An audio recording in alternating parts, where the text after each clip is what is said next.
Brigada News FM. The Music and News Authority is now broadcasting in different major cities in the Philippines. 104.7 Brigada News FM National. 93.1 Brigada News FM Cebu City. 89.5 Brigada News FM General Santos City. 93.1 Brigada News FM Zamboanga City. 88.3 Brigada News FM Cotabato City. 89.3 Brigada News FM Toledo City. 103.1 Brigada News FM Puerto Princesa, Palawan. 88.5 Brigada News FM San Carlos City, Negros Occidental. 95.7 Brigada News FM Coronadal City. 89.3 Brigada News FM Calibo Aklan. 102.5 Brigada News FM Cagayan de Oro. Soon to air Brigada News FM radio stations that will embrace and get the airwaves in other cities in the country. 102.9 Brigada News FM Daet Camarines Norte. 93.5 Brigada News FM Olongapo City. 97.5 Brigada News FM Kidapawan City. 102.9 Brigada News FM Tacloban City. 107.3 Brigada News FM Rojas City, Capiz. 95.1 Brigada News FM Iligan City. 92.9 Brigada News FM Kawayan City, Isabela.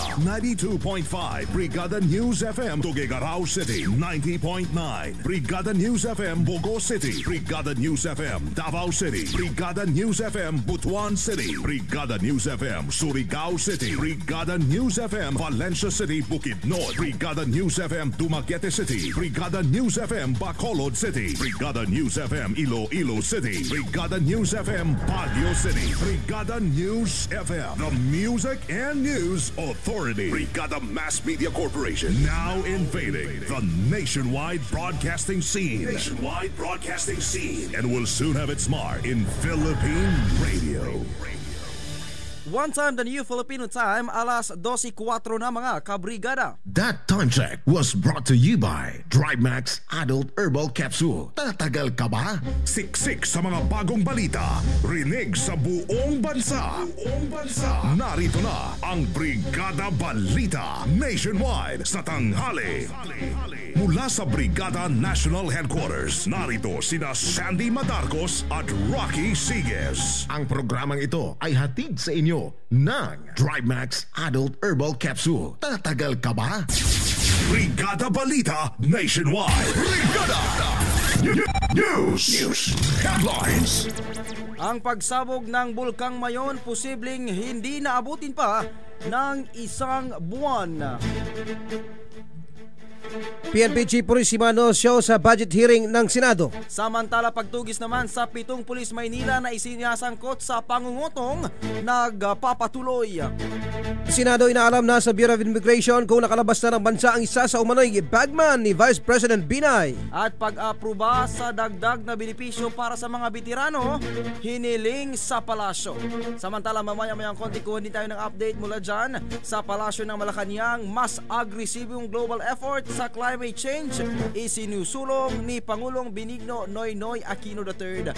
At mula naman dyan kay Brigada Bong Kagape ang nominasyon sa nabakanteng posisyon ng nasibak na si Gregory Ong binuksan na ng JBC or ng Judicial Bar and Council. Brigada Balita Nationwide. Magandang tanghali mga kabrigada. Hatid ng Brigada News FM Philippines ang Brigada Balita Nationwide. Hatid sa atin ng Power Source Herbal Capsule at DriveMax Herbal Dietary Supplement Capsule. At live mula dito sa Brigada National Headquarters, kami ho ang inyong tagahatid balita. Brigada Sandy Madarcos. Ako naman na Brigada Rocky Sigues. Araw ngayon ng Miyerkules, September 24, 2014. At ngayon sa detalye na ng ating mga balita. Mount Mayon, ang pagbabantay. Update. Mount Mayon, ang pagbabantay. Update. Brigada Brigada Balita Nationwide. Posibleng hindi na umano abutin pa ng isang buwan bago sumabog ang nag-aalborotong bulkang Mayon sa Legazpi City sa lalawigan ng Albay. Sa panayam ng Brigada News FM kay Fibox Director Renato Solidum, sinabi nito na posibleng 2 linggo na lamang ang abutin ng Mayon. Sa kabila nito ay alert level 3 pa rin ang ipinapatupad ng Fibox sa 6 kilometers danger zone. Batay sa obserbasyon ng ahensya, mataas pa rin ang sulfur dioxide mula sa bulkan habang wala naman masyadong rockfall na naitala. Payo naman ng Fibox sa mga residente na naninirahan malapit sa bulkan na panatilihin lamang ang distansya sa 6 to 8 kilometers danger zone para sa kanilang kaligtasan. Sa mga nakalipas na mga araw, pag titingnan po yung tuktok, parang wala masyadong activity kasi wala na masyadong rockfall at hindi nagkakaroon ng pamumula. Pero pag titingnan natin yung mga parametro na ating nasusukat base sa mga geophysical instruments, ang sinasabi po ng mga datos ay may bagong magma na papaakyat sa taas. At syempre dahil nga namamaga ang bulkan at mataas ang antas ng sulfur dioxide gas na aming nasusukat. At dahil po dito, maintain po namin sa alert level number 3 ang alert status ng Mayon Volcano na dapat inoobserba po yung 6 na kilometro na permanent danger zone. Yan po ang tinig ni Fibox Director Renato Solidum. Brigada Balita Nationwide. Brigada National. Ang bahaging ito ay hatid sa inyo ng Power Cells Herbal Capsule. Tuldukan ang sakit. Brigada Balita Nationwide.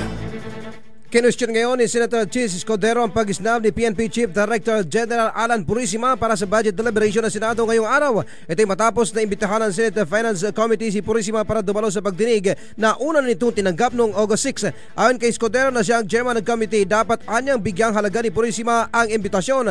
Kaugnay nito, tanging si Deputy Director General Felipe Rojas Jr. ang humalili kay PNP Chief na ngayon ay nasa Colombia para sa anti-kidnapping and anti-extortion senior leadership consultation. Bagamat hindi kumbinsido si Escudero sa paliwanag ng PNP, ay minabuti na lamang nito na ituloy ang deliberasyon sa DILG budget hearing.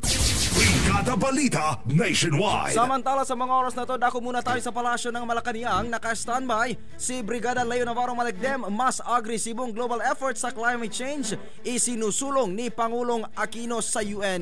Brigada Leo, i-brigada mo.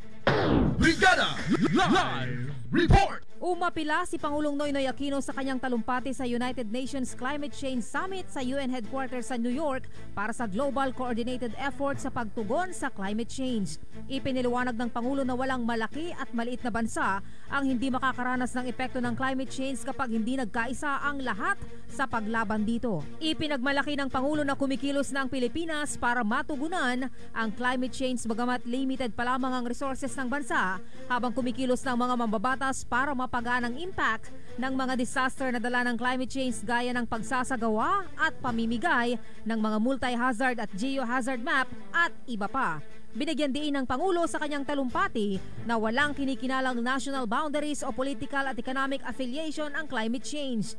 Ipinaalala ng Pangulo ang nangyari sa Leyte at karatig na mga lugar na matinding hinagupit ng Super Typhoon Yolanda noong nakaraang taon. Mula sa Malacanang para sa Brigada Balita Nationwide, Brigada Leo Navarro Malecdem, Brigada News. Brigada Balita Nationwide. Maraming salamat Brigada Leo Navarro Malecdem, live direktamente mula dyan sa Palasyo ng Malacanang. Mga kabrigada, live na live din po tayo napapakinggan dyan sa Brigada News FM Cotabato City at dyan din ho sa Brigada News FM Kalibo, Aklan. Sa iba pang mga balita nasyonal, kasalukuyan ng tinutugis ngayon ng binuong trackers ng Philippine National Police or PNP ang 7 pulis Maynila na inirereklamo ng pangungutong ng isang Pakistani. Una nang binigyan ng ultimatum ng Philippine National Police ang nasabing grupo matapos na hindi na ito mag-report sa kanilang opisina matapos ang naturang insidente. Ayon naman kay Manila Police District Director Rolando Asuncion, ipinagutos na rin niya ang pag-aresto sa nasabing mga pulis na pawag na katalaga sa Anti-Kidnapping and Hijacking Unit or ANCAR. Dagdag pa ni Asuncion, hanggang sa mga oras na ito ay wala pa rin silang natatanggap na surrender feelers mula sa grupo. Kabilang sa nirereklamo ang hepe ng ANCAR na si Senior Inspector Romel Hiniblazo at mga toong sina Senior Police Officer 1 1 Michael Dingding, SPO 1 Jerry Rivera, Senior Police Officer 1 J. Ann Pertubos, Senior Police Officer 1 Jonathan Moreno, Police Officer 2 Renato Ochenang at Police Officer 2 Marvin De La Cruz. Matapos ang reklamo ay nirelieve agad sa pwesto ang 7 pulis kasama na ang hepe ng nasabing departamento at ipinalit bilang hepe si Senior Inspector Francisco Vargas na dating chief naman ng Manila Police District Theft and Robbery Section. Samantala, porsigino namang ipagpatuloy ang kaso ng biktimang si Kamran Khan Dawood na isang car dealer.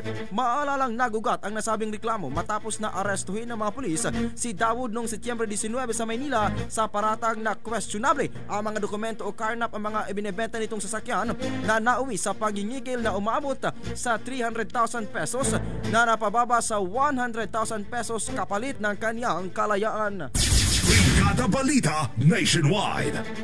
Hinilingan man ngayon ni Senator Antonio Trillanes IV kay Pangulong Benigno Aquino III na lagdaan na ang panukalang batas para sa pagdadagdag ng burial benefits para sa mga veterano. Ito'y makaraang aprubahan ng kamakailan ang Senate Bill 694 na nagtatagdang gawing 20,000 ang dating at kasalukuyang 10,000 burial benefits para sa mga magigiting na sundalong Pilipino. Ang pagbibigay ng burial benefits para sa mga veterano ay batay sa Republic Act 7697 or Act Standardizing and Upgrading the Benefits for Military Veterans and Their Dependents.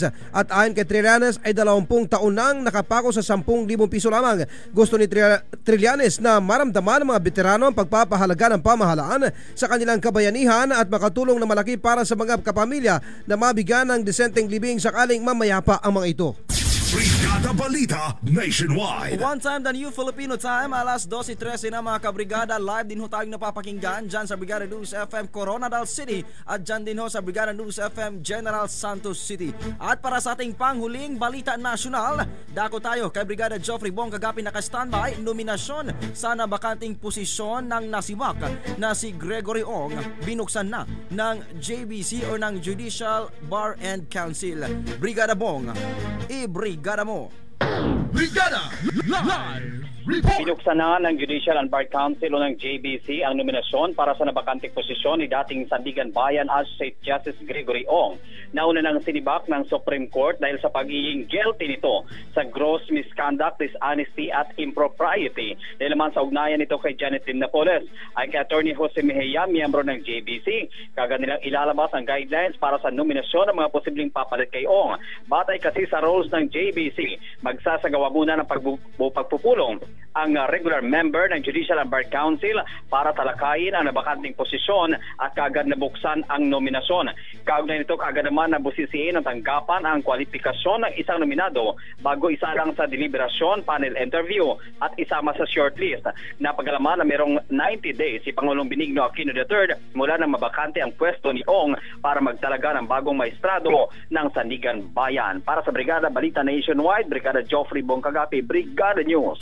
Brigada Balita Nationwide. Maraming salamat, Brigada Geoffrey Bong kagapi. Mga kabrigada, live din ho tayo napapakinggan dyan sa Brigada News FM Toledo City at dyan din ho sa Brigada News FM San Carlos City. At yan ang unang bugso ng ating pagbabalita para sa Brigada Balita Nationwide, nahatid sa inyo ng Power Cells Herbal Capsule at DriveMax Herbal Dietary Supplement Capsule, live mula dito sa Brigada National Headquarters sa araw na ito ng Miyerkules, September 24, 2014. Sa ngalan ni Brigada Sandy Madaracos, ako naman Brigada Rocky Sigues. One time the New Filipino Time, alas 12:15 na mga kabrigada. That time check was brought to you by Power Cells Herbal Capsule. Tuldukan ang sakit. Nakakabahala kung may sakit ka na diabetes, cancer, lung problem, kidney failure at iba pa. Nangangayayat na ako dahil sa sakit ko. Kailangan mo ng proteksyon kasama ang regular medication upang labanan ang mga sakit. Power Cells Herbal Capsule. Taglay ng Power Cells ang natural na mga sangkap tulad ng garlic, cayenne pepper, mustard seed at cinnamon bark. Kaya para sa buong pamilyang protektado, Power Cells Herbal Capsule. Power Cells Herbal Capsule. Mabibili sa mga butika. No approved therapeutic claims. I've got the power! First year anniversary. Darling, nagustuhan mo ba ang dinner natin sa labas? Ika-5 anniversary. Flowers and chocolates for you, darling. Ika-15 anniversary. Biscuit, darling. Gusto mo? Ika-25 anniversary. Ibalik muli ang labing-labing ninyo ni Darling sa tulong ng Tongkat Ali, Ginseng at Ginkgo biloba na nasa Drive Max Herbal Dietary Supplement Capsule. Kasabay ng tamang pagkain at ehersisyo, parang bagong kasal ulit kayo ni Darling. Drive Max Herbal Dietary Supplement Capsule. Available in all leading drugstores. No approved therapeutic claims. Mag-text o tumawag sa 0932-282-8805 para sa karagdagang impormasyon. Ang Power Cells Herbal Capsule at Drive Max Dietary Supplement Capsule ay available na sa South Star Drug nationwide. Botica R.R. Chavez Public Market sa Taysan, Batangas. Bachman Pharmacy sa J.C. Wagan Avenue, Chaong, Quezon. JMSA Pharmacy Public Market, Pila, Laguna. At City Drug Valley 2, Parañaque City.